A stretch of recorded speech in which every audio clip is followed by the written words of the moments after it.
تو درویش ہو جا اور درویشوں کے پاس بیٹھنے والا ہو جا، درویش ہو جا یا درویشوں کے پاس درویشوں کے پاس بیٹھنے والا ہو جا،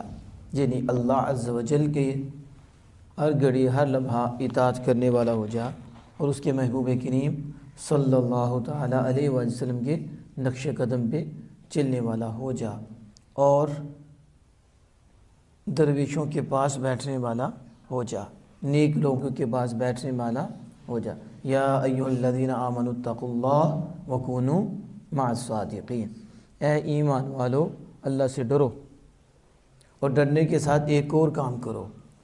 وکونوا اور تم ہو جاؤ مع الصادقین سچوں کے ساتھ۔ یعنی اللہ عز و جل یہاں ایمان والوں کو یہ فرما رہا ہے کہ میری اطاعت کرو، جس سے میں نے روکا ہے اسے باز آ جاؤ، اسے باز رہو، اور جس کا حکم دیا وہ کرو۔ تو اتقوا اللہ، میرے محبوب کریم صلی اللہ علیہ وسلم کے نقش قدم پہ چلو اور چلنے کے ساتھ نیک لوگوں کی سنگت اختیار کرو۔ شیخ صاحب